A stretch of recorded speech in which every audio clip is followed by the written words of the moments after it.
أتقبلهم الناس لست أقلدهم إلا بما يرضيني كي أرضيني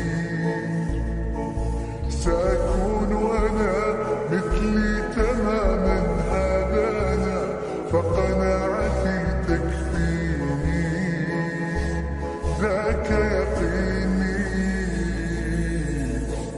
لا نحتاج المال كي نزداد جمالا جوهرنا هنا في القلب تلالا لا نرضي الناس.